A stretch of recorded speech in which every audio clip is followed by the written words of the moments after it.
Mesdames, Messieurs, bonsoir et bienvenue dans cette édition après une soirée de football. Je vous le disais à l'instant, le président de la République, Ibrahim Boubacar Keïta et le roi Mohamed VI ont procédé aujourd'hui en début d'après-midi à la pose de la première pierre de l'usine de ciment de l'Afrique au Mali à Diago, à une trentaine de kilomètres de Bamako. Et c'est une filiale des ciments de l'Atlas, c'est ce que nous dit Idrissa Kamara. La semaine qui s'achève aurait pu s'appeler, et fort à l'agrément du reste, la semaine de la coopération Mali-Maroc, comme pour donner corps à l'impressionnant ballet de la signature de ces nombreux accords de conventions, aussi importants les uns que les autres. Voilà lancé par le président de la République et le roi du Maroc les travaux de construction de l'usine des ciments de l'Afrique au Mali de 6 mètres. Dans 18 mois, selon le planning proposé, ce sont des centaines d'emplois directs et indirects qui seront créés. Si l'on y ajoute la valeur ajoutée que cela crée, l'on se fait une idée de son impact sur notre économie au double plan micro et macroéconomique. Nous accueillons tout cela avec bonheur parce qu'à terme, c'est de la création de la valeur qu'il y a et c'est de la création d'emplois pour toute la région. Ces unités vont venir avec de l'emploi direct et puis de l'emploi indirect. L'unité dont on parle aujourd'hui va créer à terme 1000 emplois, dont 200 emplois directs et puis 10%. Parmi ces 200 emplois, il y aura 10% de cadres. Donc c'est de la création d'emplois déjà, c'est de la création de revenus pour un certain nombre de ménages. Et un optimisme qui est loin d'être béat si l'on en croit les prévisions selon lesquelles à terme, la production passera de 500 000 à 1 million de tonnes par an, ce qui laisse augurer, outre la satisfaction de la demande nationale en ciment, mais aussi et surtout la réduction du prix de vente au destinataire final, à savoir le consommateur. Au bout du compte, création d'emplois et lutte contre la pauvreté, deux axes majeurs de la politique du président Ibrahim Boubacar Keïta. Nous restons avec les deux personnalités qui ont procédé à l'inauguration du tronçon malien du câble à fibre optique transafricain. Le but est d'améliorer la connectivité des pays de la région et assurer la sécurisation du trafic des télécommunications. Le projet a coûté au côté malien 4 milliards de francs CFA et s'étend sur plus de 1000 km. Ibrahima Traoré. C'est à la CI 2000, au cœur de Bamako, que le président de la République et son hôte de marque, le roi Mohamed VI, sont venus poser un nouveau jalon dans la coopération déjà fructueuse entre le Mali et le Maroc. Après les honneurs militaires, les deux chefs d'État saluent le corps constitué des deux pays. Ils procèdent aussitôt à l'inauguration du tronçon malien du câble à fibre optique transafricain. D'une longueur de 1064 km, ce câble financé par la Sotelma Malikel, filiale de Maroc Télécom, a nécessité 11 mois de travaux et une enveloppe de 4 milliards de francs CFA. Il va nous permettre d'optimiser nos charges liées à la location de liens satellitaires puisqu'ils coûtent cher. Et il va également nous permettre de sécuriser les liens existants.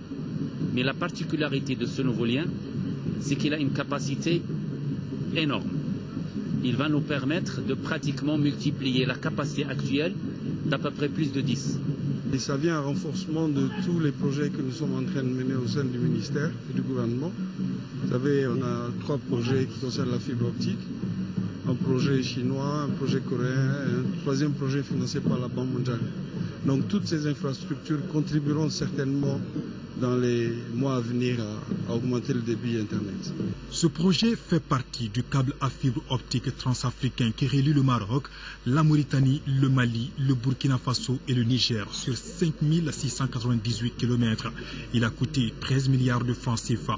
Le but est surtout d'améliorer la connectivité des pays de la région et assurer la sécurisation du trafic des télécommunications. Ce projet présente initialement une capacité de 20 gigabits par seconde, extensible très rapidement sans poser de nouveaux câbles à 800 gigabits. L'Internet et les réseaux sociaux, les besoins aujourd'hui du haut débit pour télécharger de la vidéo, c'est une activité qui est très consommatrice de débit.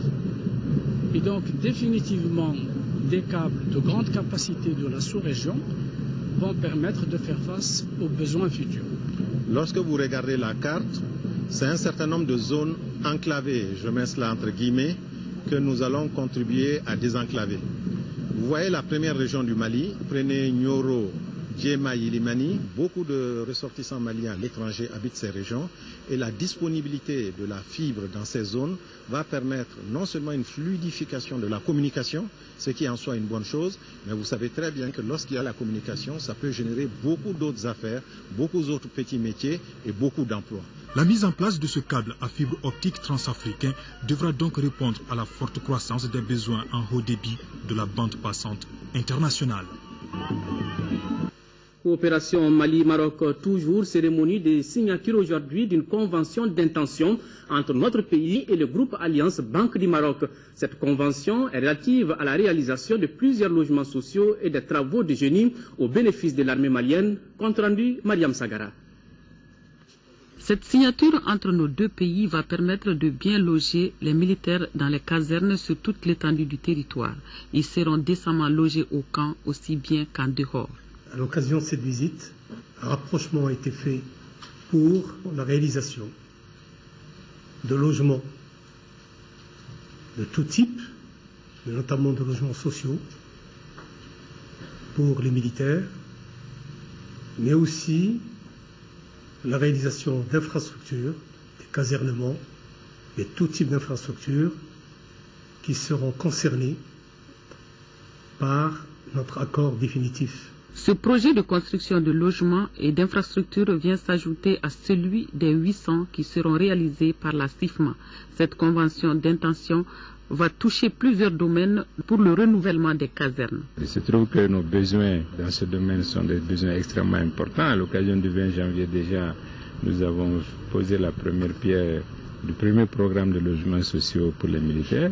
Et cette convention-là s'inscrit un peu dans la même volonté de travailler à améliorer la condition des militaires, de leurs familles, sur les aspects non militaires de leur carrière, c'est-à-dire l'accès au logement, l'accès à la santé, l'accès à l'éducation.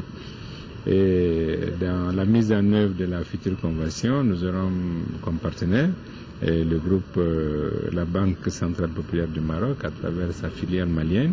Et donc nous allons mettre en place une équipe mixte qui va travailler sur les conditions de mise en œuvre de cette convention. Selon le président de la filiale Alliance Banque, le démarrage des travaux